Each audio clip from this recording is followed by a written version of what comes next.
آگے بھی یا ایھا الذین آمنو آیا، اسی سورہ بقرہ میں آیا کہ یا ایھا الذین آمنو کتب علیکم الصیام، کہ اے ایمان والو تم پہ روزے فرض کر دیے گئے۔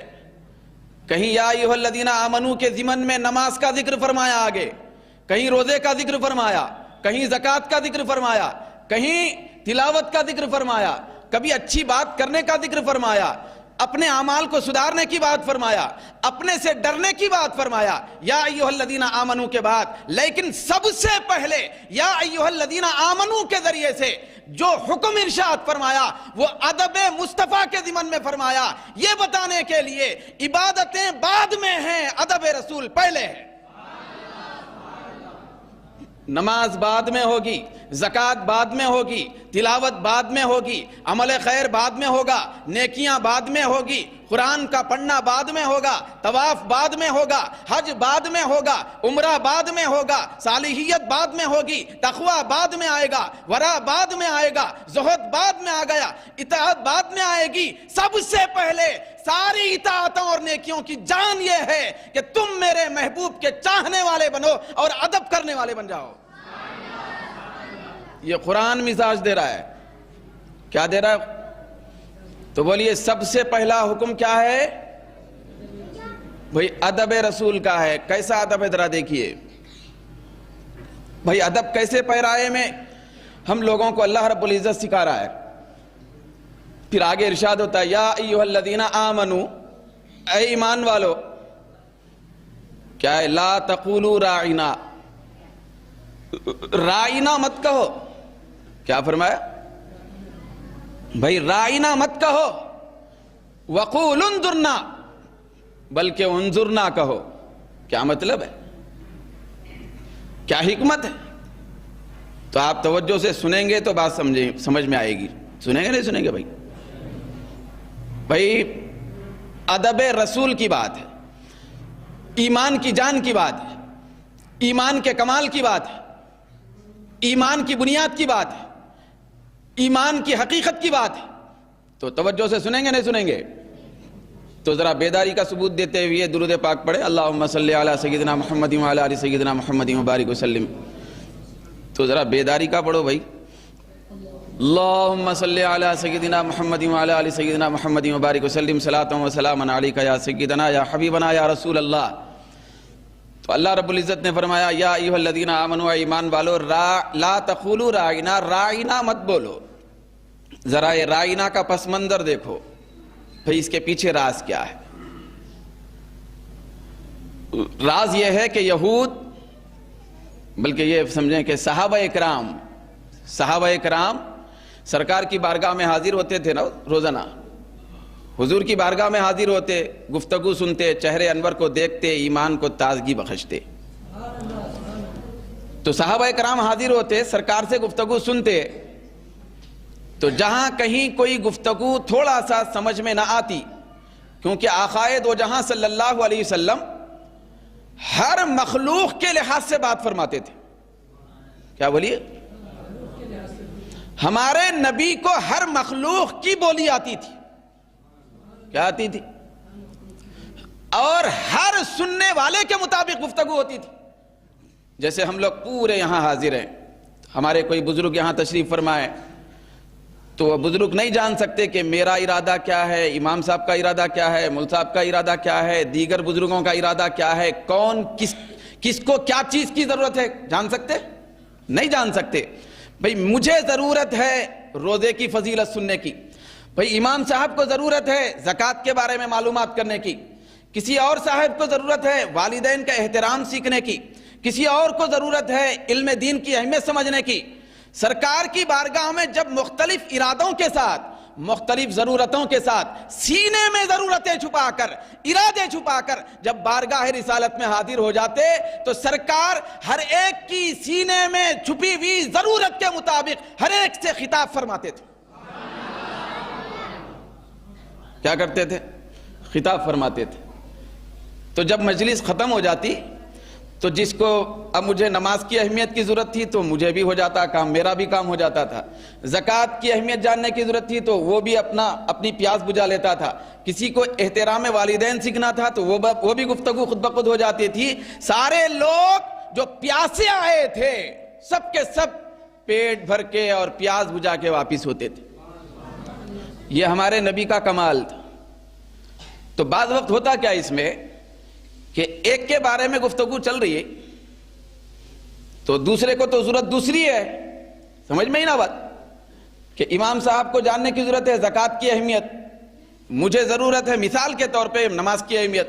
تو سرکار میرے بارے میں ارشاد فرما رہے ہیں کہ نماز ایسی ہے، نماز ایسا پڑھو، اس کی اہمیت یہ ہے.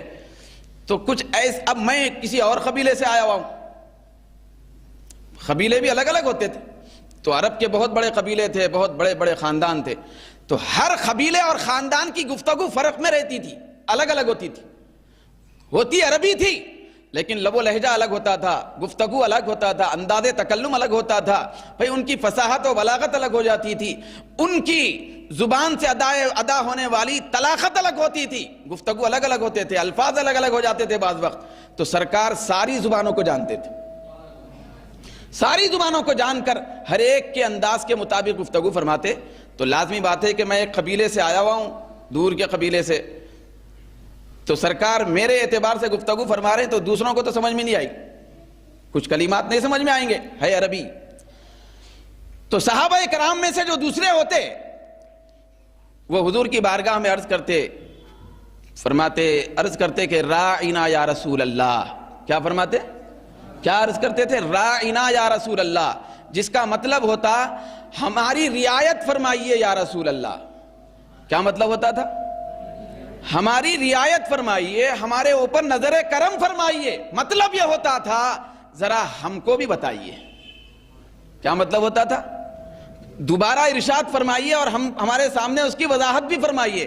تو یہ صحابہ کرام، یہ جو لفظ ہے راعینا کا، تو ادب و احترام میں کہتے تھے، نعوذ باللہ بے ادبی میں کہتے تھے؟ بولیے بھئی، اچھا معنی ہے نہیں ہے اس کا کہ ہمارا لحاظ فرمائیے، ہماری رعایت فرمائیے، ہمارے اوپر نظر کرم فرمائیے.